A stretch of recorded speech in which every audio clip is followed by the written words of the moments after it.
మనం ఈరోజు సాల్వ్ చేయబోతున్న ప్రాబ్లమ్ వచ్చేసి వాలిడ్ ఎనాగ్రామ్. ఫస్ట్‌లీ క్వెషన్ వచ్చేసి చిల్ క్వెషన్ అనమాట. మనకి ఈ క్వెషన్‌లో 2 స్ట్రింగ్స్ అని ఇస్తాడు.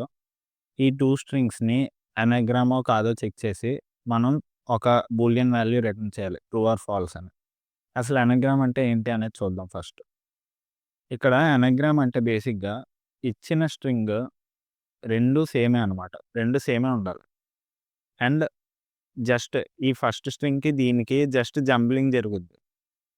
Same length and same number of characters ఉండాలి. ఇక్కడ 4 ఏలు ఉంటే ఇక్కడ కూడా 4 ఏలే ఉండాలి. అది సింపుల్ డెఫినిషన్ ఆఫ్ ఎనాగ్రామ్. ఇక్కడ సపోజ్ చూడండి ఏఎన్ఏజీఆర్ఏఎం దీన్నే ఎన్ఏజీఏఆర్ఏఎం జస్ట్ సఫ్లైన్డ్. సో, ఇది ట్రూ అనమాట. అండ్ ఇక్కడ చూస్తే ఆర్ఏటీ అండ్ సిఏఆర్ ఇక్కడ టీ అనేది మిస్సింగ్ అయింది ఇందులో. సో, ఇది ఫాల్స్ కింద వచ్చింది. ఫస్ట్ ఇక్కడ మనం తీసుకోవాల్సింది ఒక క్యారెక్టర్స్‌ని కౌంట్ చేయడానికి ఒకే ఇంటీజర్ అరే తీసుకోవాలి. ఇక్కడ మనకి ఇచ్చేది ఓన్లీ లోవర్ కేస్ వాల్యూస్ మాత్రమే ఇస్తారని ఇక్కడ కింద మెన్షన్ చేసి ఉంచాడు. సో, అప్పర్ కేస్ నుంచి లోవర్ కేస్ మార్చడం ఇయన్నీ అవసరం లేదు. సో, ఇంటీజర్ అరే క్రియేట్ చేస్తున్నాం. దీనికి కౌంట్స్ అని నేమ్ ఇచ్చాం. న్యూ ఇంట్ దీని సైజ్ వచ్చేసి 26 అంటే ఇలా ఉంటదనమాట. 0, 0, 0, 0, 0, 0 ఇలా 26 వాల్యూస్ ఉంటాయి. Okay.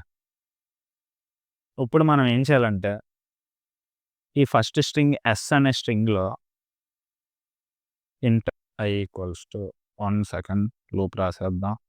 Less than s dot length okay. I plus plus okay. S అనే స్ట్రింగ్‌లో మనం వచ్చే వచ్చే ప్రతి వాల్యూని మైనస్ ఏ చేస్తాం. ఇది ఎందుకో ఎక్స్‌ప్లెయిన్ చేస్తాను చూడండి. కౌంట్స్ లోపల s dot character at i minus a అనే క్యారెక్టర్‌ని మైనస్ చేస్తున్నాం. ఇది స్ట్రింగ్‌లో ఇది ఈ అరేలో యాడ్ చేస్తున్నాం. ఇక్కడ yes dot character of I అంటే ఫస్ట్ క్యారెక్టర్ ఏ అనేది వచ్చింది. ఏ వాల్యూ ఎంత? ఏకి అనేది ఒక ఆస్కీ వాల్యూ ఉంటది 97. ఏకి ఆస్కీ వాల్యూ 97. ఓకే. 97 మైనస్ 97 అవుతుంది. ఇలా జరిగినప్పుడు ఏమవుద్ది? ఇది 0 వస్తది. ఈ వాల్యూ టోటల్ వాల్యూ 0 వచ్చింది. ఇప్పుడు కౌంట్స్ ఆఫ్ 0 అనే ఇండెక్స్ దగ్గర ప్లస్ ప్లస్ చేస్తున్నాం. అంటే ఒక వాల్యూ యాడ్ అవుద్ది. ఇది 1 అవుద్ది. అలాగే తర్వాత n దగ్గర n వచ్చింది.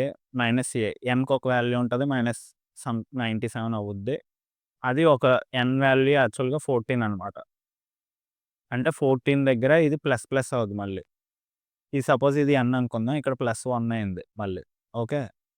తర్వాత ఏ మళ్ళీ వచ్చింది. ఇప్పుడేమైద్ది? ఏ మైనస్ ఏ. ఇది మళ్ళీ 0 వస్తది. 0 దగ్గర మళ్ళీ ప్లస్ ప్లస్ అవుద్ది. అంటే 2 వాల్యూస్ వచ్చాయి ఏకి. ఈ విధంగా ప్రతి వాల్యూ ఎస్ అనే స్ట్రింగ్‌ని చెక్ చేసుకొని ప్రతి చోట ఈ 26 ఆల్ఫాబెట్స్‌కి ఎన్నొచ్చాయనేది కౌంట్ చేస్తుంది. ఇది ఫస్ట్ స్ట్రింగ్‌కి అయిపోయింది. సెకండ్ దానికి ఏం చేయాలంటే int j equals to 0 j less than t dot length okay. T plus plus. Now counts of t dot character at j minus j ఇది కూడా సేమ్ అదే చేస్తాం. కానీ ఇక్కడ ఆల్రెడీ కౌంట్ చేస్తాం. అండ్ ఇక్కడ కౌంట్ చేసేటప్పుడు ఏం చేస్తామంటే మైనస్ చేస్తాం. ఓకే. మైనస్ చేసేటప్పుడు ఏమవుద్ది? ఆల్రెడీ 1 వచ్చింది ఇక్కడ. 2 వచ్చింది సపోజ్. ఇక్కడ కూడా 2 వాల్యూస్ ఉంటాయి. మైనస్ అయిపోతాయి. ఈ 2 మళ్ళీ 0 అయిపోద్ది. అండ్ ఈ 2 ఆపరేషన్స్ జరిగిన తర్వాత మనం చెక్ చేస్తాం. ఇఫ్ ఇంట్ కౌంట్ ఇన్ టౌన్స్ కౌంట్స్ అని తీసుకుంటున్నాను.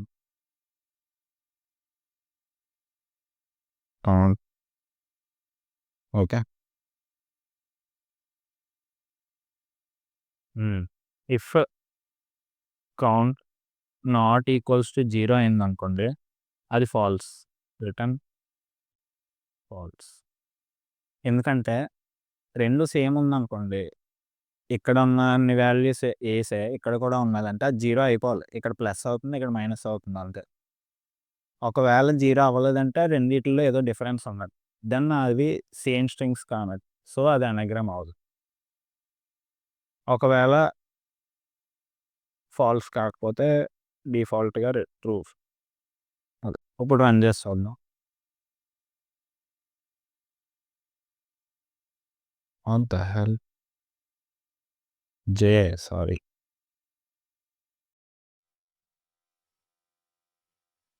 That's it. రన్ అయిపోయింది. యాక్చువల్లీ దీనికి కావాలంటే మనం స్టార్టింగ్‌లో ఒక కండిషన్ రాయొచ్చు దీన్ని ఆప్టిమైజ్ చేయడానికి. If s dot length not equals to t dot length. రెండిటి లెంగ్త్ సేమ్ కాకపోతే అసలు అనగ్రామే అవ్వదు. దెన్ రిటర్న్ ఫాల్స్ చేయొచ్చు.